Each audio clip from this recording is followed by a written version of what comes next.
finally, 3050. A true card that we can really start to create budget systems around using GPUs and CPUs that aren't a complete kick in the knee when it comes to performance. Oh, and we are celebrating with a giveaway. Ladies and gentlemen, I am happy to introduce the RTX 3050. Now, if you're looking for a $1,000 build or less system, then this is the card you are going to be wanting. Oh, if you can bloody buy one. Now, I know I am probably not the first review you've watched on this card. Heck, I might not even be the second or third. So I'm going to try and do my best to get to the point of this review and get you onto the next one as quickly as possible. Don't worry, at the end of this review will be all the charts and maybe even interspersed during, who knows, it's a surprise. But you guys really seem to like this format from our Intel 12900K review, which you can check out right here. So, we figured we'd keep doing what is a good thing. And just to show how excited we are about this little budget card, we're going to be giving away $100 to one lucky viewer towards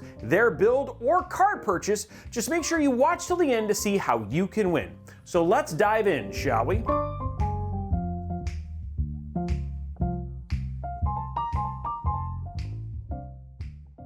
Back in February of last year, I crowned the 3060 the budget king of modern day GPUs. And up until that date, it has been bittersweet to have the same GPU continue to hold that title in my heart. Well, why bittersweet, you ask? Well, because trying to build any true budget PC or sub $1,000 PC build using a 3060 was near impossible, even before GPU prices went absolutely bananas. And with cards like the 1660 and 1650 series from Nvidia, or even the RX 500 series from AMD missing so many advancements from the newer generations of cards, when anyone asked me to build them like a sub $1,000 PC or help them price something out, I told them to wait until they can at least do something with the 3060, or if they couldn't wait, just heaven forbid, go get a console, if you can find one of those either. In November and December, things got a little bit more interesting. Unfortunately, only in the laptop space, with the introduction of the 3050 mobile GPU from Nvidia, and you can see from our review of the Asus TUF Gaming F7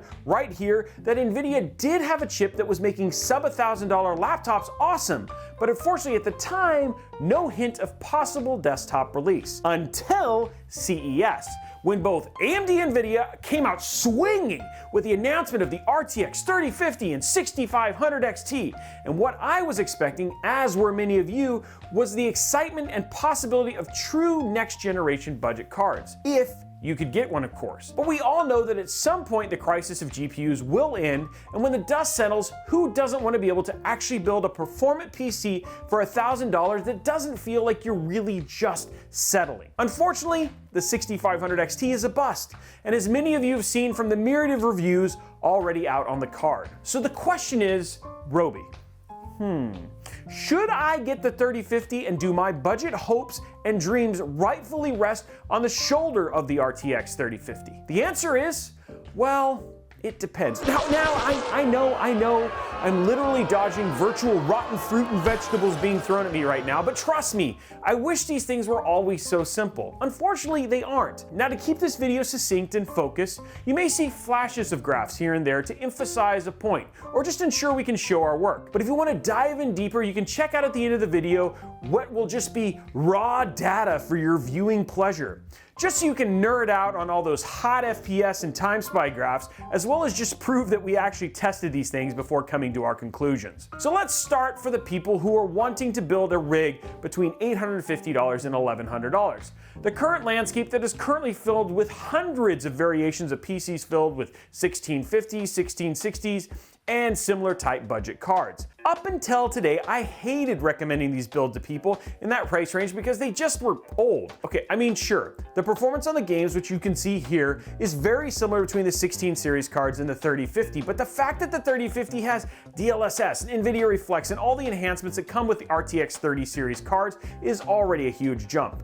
DLSS alone, now paired with NVIDIA, Intel, and AMD's other AI algorithms, makes gaming just better on the 3050 with the newer tech. In fact, we are finally confident enough in what Nvidia has delivered that we are actually releasing an updated $1,000 step-by-step build guide featuring this card at the core, given what the graphics card can not only do at 1080p, but also while streaming and even in some regards when playing at 1440p as well. If that video is live, then you'll be able to see the full parts list, a step-by-step guide on how to build it along with benchmarks right here. Now, if you have a budget in this price range and you had the choice of any card for a PC at this price range, then hands down, the RTX 3050 is going to be the right choice for your future build, with the myriad of cards that are going to be available. But let's be smart, people. You don't need a Strix 3050. It'd be okay to just get like something like the XC. Oh, and this goes for both gaming and streaming, which you can see here. That's something that definitely is nice about these cards. Thanks, NVEC. Okay, cool, Robey. So if you're building a budget rig for the right price, then yes, this card is a definite buy. However,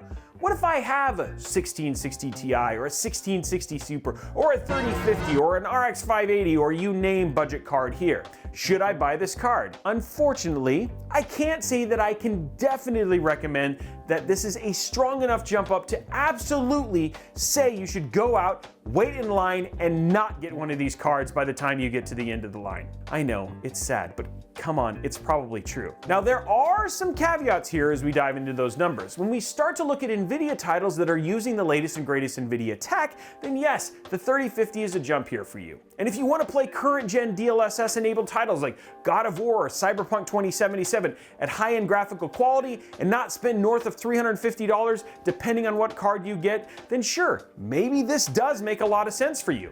It's not just a slam dunk for this class of gamers though, who are currently sitting on one of those older 16 series or 500 series cards. Though the lower you go down the stack, the easier it actually gets to recommend this card for you. Okay, so maybe on the upgrades for 16 series and 500 series, Robey. Final question.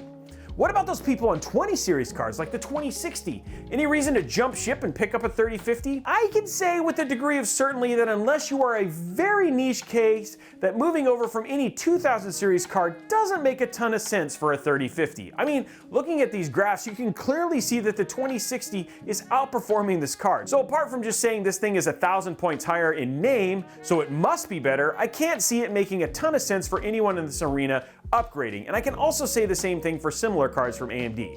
It just doesn't make a ton of sense. So wrapping it all up, if you're building a new PC and your budget is $800 to $1,100 range, then yes, 3050 makes a lot of sense. Unless you can get a 3060 in there, yay for you. If you're getting a pre-built in that range, I would also get at least a 3050 for sure. If you have a 16 series or 500 series Radeon card, then it's a maybe. Selling your GPU and getting a 3060 or higher AMD or Nvidia card makes more sense given the jump. But if you're really wanting to play DLSS enabled or Nvidia targeted titles and enjoy certain games and you love that higher graphic settings or frame rates, then you know what? Go for it. Then finally, for those 2000 series or AMD equivalent PC owners wondering if the 3050 is right for them, I would say more than likely no. This is going to be a downgrade in performance pretty much across the board, and unless there's something specific you need, I would try for a 3060, 3070, or 3080 or higher. But in the end, it's all a moot point until you can actually get one, and I know that. However, it's not all bad news for watching this review because we're going to be giving away $100 to one lucky person to help go towards their upcoming card purchase or PC rig. So how do you win? Well, hit that thumbs up button first, and then just leave a quality comment. You know, something that tells me what you liked about the review, what you look forward to, or what you hated. Don't put, "Let me win, give me a free PC," or something similarly lame. We'll be picking one lucky winner from the comments down below. Now, please ensure in your YouTube profile that you have a way for us to get a hold of you, as we will be announcing the winner on the @Robeytech Twitter on 2/9/2022.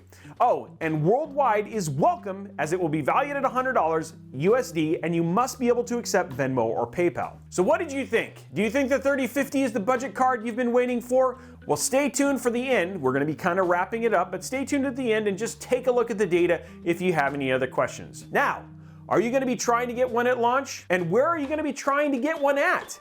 Feel free to let us know if something is missing in the review. Tell us all of that down in the comments below. Now, while you're down there, make sure you slap that subscribe button, whip that like button, and ring that notification bell so you get a notification each and every time we post a new video or go live right here on Robeytech. Have questions about the 3050 or any other tech-related questions? Then check out our amazing Discord server filled with other tech and PC enthusiasts that love to share their thoughts and ideas on these very similar subjects. Are you looking for cheap tech or even when RTX 3050s are going to be in stock? Then check out at robeytechdeals.com or at robeytechdeals on Twitter, where we have our guy Tom scouring the internet for the best deals on all things tech, from PC components to TVs, as well as GPU availability. Finally, you can also follow me and my team on all the other socials at Robeytech everywhere. We hope you enjoyed this video, and we look forward to showing you all of these graphs, which are coming up right now. Thanks for watching, guys.